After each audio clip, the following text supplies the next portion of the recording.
Hello everyone. Today we are going to discuss Semester 1 Basic Science and Humanities out Basic Electrical Engineering. Thank you, Professor Nikita. This subject is the backbone of basic science and humanities and helps students connect theory with the real world. আমরা যে digital দুনিয়ায় বাস করি তার প্রতিটা শিরা উপশিরা জুড়ে কিন্তু বিদ্যুৎ বইছে। ভাবুন তো, হোয়াটসঅ্যাপে একটা ভয়েস নোট পাঠানো থেকে শুরু করে একটা বিশাল ফ্যাক্টরি চালানো পর্যন্ত সবকিছুই আসলে শক্তি আর তথ্যের এক অদৃশ্য যাত্রার ওপর নির্ভর করে চলে। চলুন আজ আমরা সেই যাত্রার পেছনের বৈদ্যুতিক গল্পটাই শুনি, যা আজকের আধুনিক বিশ্বকে শক্তি যোগাচ্ছে।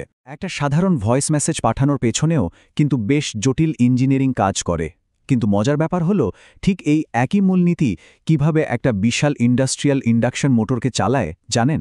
চলুন এই অসাধারণ যাত্রার গভীরে গিয়ে এর আসল মেকানিক্সটা বোঝা যাক। যে কোনো শক্তি বা তথ্য পাঠানোর ব্যবস্থা বুঝতে হলে আমাদের প্রথমে এর একটা ব্লুপ্রিন্ট দেখতে হবে। সেটা তথ্যই হোক বা একটা মোটরের কন্ট্রোল সিগন্যাল, সবকিছুই কিন্তু একটা নির্দিষ্ট পথ ধরে চলে। এটাকে অনেকটা একটা অ্যাসেম্বলি লাইনের মতো ভাবতে পারেন, যেখানে প্রত্যেকটা অংশের এক একটা বিশেষ কাজ আছে। সবকিছুর শুরুটা হয় উৎস বা সোর্স থেকে। একটা ইন্ডাকশন মোটরের ক্ষেত্রে এই উৎসটা হলো আমাদের 3 ফেজ এসি পাওয়ার সাপ্লাই। ঠিক এখান থেকেই মোটরটা চলার জন্য প্রয়োজনীয় বৈদ্যুতিক শক্তিটা আসে। এরপর শক্তিটা যায় ট্রান্সমিটারের কাছে। আমাদের মোটরের ক্ষেত্রে এই ট্রান্সমিটার হলো স্টেটর। এর কাজ হলো ওই বৈদ্যুতিক শক্তিকে একটা ঘুরন্ত চুম্বক ক্ষেত্রে, মানে রোটেটিং ম্যাগনেটিক ফিল্ড বা আরএমএফে বদলে দেওয়া। সোজা কথায় শক্তিটাকে পরের ধাপে পাঠানোর জন্য রেডি করা।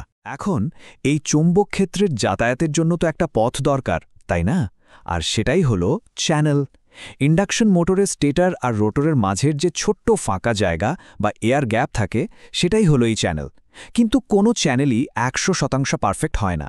এখানেও ফ্লাক্স লিকেজের মতো কিছু নয়েজ বা বাধা থাকে, যা মোটরের এফিসিয়েন্সি কিছুটা কমিয়ে দেয়। অবশেষে এই ঘুরন্ত চুম্বক ক্ষেত্রটা পৌঁছায় রিসিভারের কাছে, যেটা হলো আমাদের মোটরের রোটার। রোটার এই শক্তিটাকে গ্রহণ করে আর সঙ্গে সঙ্গে তড়িৎ চুম্বকীয় আবেশের নিয়ম মেনে ওর মধ্যে কারেন্ট তৈরি হয়। আর এই কারেন্টই টর্ক তৈরি করে রোটারটাকে ঘোরাতে শুরু করে। তাহলে একটা ইন্ডাকশন মোটরের শক্তি পাঠানোর এই অ্যাসেম্বলি লাইনের 4টে মূল স্তম্ভ কী হলো? উৎস, ট্রান্সমিটার, চ্যানেল আর রিসিভার, মানে power supply, stator, air gap এবং রোটার। এই মডেলটা কিন্তু মনে রাখা খুব জরুরি। আচ্ছা, আমাদের কাছে অ্যাসেম্বলি লাইন তো রেডি, কিন্তু শক্তিটা আসলে কিসের উপর ভর করে এক জায়গা থেকে আরেক জায়গায় যায়? এর জন্য একটা বাহন তো লাগবে। আমাদের মোটরের ক্ষেত্রে সেই বাহনটাই হলো রোটেটিং ম্যাগনেটিক ফিল্ড বা আরএমএফ। শক্তির এই বাহন কিন্তু প্রধানত 2 রকমের হতে পারে। একটা হলো অ্যানালগ সিগন্যাল, যেটা আমাদের সাধারণ এসি সাপ্লাইয়ের মসৃণ সাইন ওয়েভের মতো, সময়ের সাথে একদম নিরবিচ্ছিন্নভাবে বদলায়। আর অন্যদিকে আছে ডিজিটাল সিগন্যাল, যেমনটা আধুনিক মোটর কন্ট্রোলারে পলস উইথ মডুলেশন বা PWM সিগন্যাল ব্যবহার করা হয়। এটা নির্দিষ্ট ধাপে ধাপে ভোল্টেজকে অন অফ করে মোটরকে কন্ট্রোল করে। আচ্ছা, একটা মসৃণ ঢাল আর একটা সিঁড়ির কথা ভাবুন তো। শক্তি সরবরাহ করার ধরনে এই দুটোর মধ্যে আসল পার্থক্যটা কোথায়? সব এসি সিগন্যালের মধ্যে একটা সিগন্যালকে বলা হয় প্রকৃতির নিজস্ব ভাষা। এটাই হলো সব জটিল এসি তরঙ্গের মূল ভিত্তি, যা আমাদের পাওয়ার সিস্টেম থেকে শুরু করে সব মেশিনকে চালায়। আর এটাই হলো সাইনোসয়েড। ইলেকট্রিক্যাল ইঞ্জিনিয়ারিংয়ের জগতে এটা সবচেয়ে বেসিক, সবচেয়ে শুদ্ধ একটা তরঙ্গরূপ। ফোরিয়ার থিওরেম অনুযায়ী যে কোনো জটিল এসি সিগন্যালকে, এমনকি মোটরের ওই ডিজিটাল PWM সিগন্যালকেও অনেকগুলো সাইনোসয়েড তরঙ্গের যোগফল হিসেবে দেখানো যায়। দারুণ ব্যাপার, তাই না? যে কোনো সাইনোসয়েডকে পুরোপুরি বুঝতে হলে মাত্র 3টে বৈশিষ্ট্য লাগে। অ্যাম্প্লিটিউড, মানে তার ভোল্টেজ বা শক্তি কতটা; ফ্রিকোয়েন্সি, মানে প্রতি সেকেন্ডে তার দিক পরিবর্তনের হার, যেটা মোটরের সিঙ্ক্রোনাস স্পিড ঠিক করে; আর ফেজ, যা 3 ফেজ সিস্টেমে 3টে ওয়েভের মধ্যে সময়ের পার্থক্যটা বোঝায়।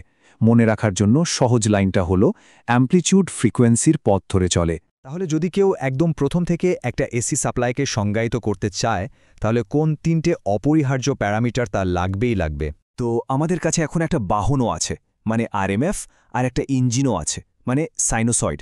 কিন্তু আমরা মোটরের গতি বা টর্ক কন্ট্রোল করব কিভাবে? মানে এই বাহনটাকে আমরা নির্দেশ দেব কিভাবে? এই প্রক্রিয়াটাকে বলা হয় কন্ট্রোল বা নিয়ন্ত্রণ। এটাকে খুব সহজ 3টে ধাপে ভাবা যেতে পারে। 1, আপনার কাছে একটা মূল পাওয়ার সাপ্লাই আছে। 2, আপনার একটা নির্দেশ আছে, ধরুন মোটরের স্পিড কতটা হবে। আর ৩ আপনি সেই নির্দেশের উপর ভিত্তি করে সাপ্লাইয়ের ফ্রিকোয়েন্সি বা ভোল্টেজকে বদলে দিচ্ছেন, যেটাকে V/F কন্ট্রোলও বলা হয়।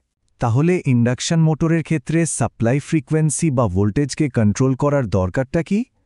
সরাসরি সাপ্লাইয়ের সাথে জুড়ে দিলেই তো হয়ে যায়, তাই না? তাতে অসুবিধাটা কোথায়?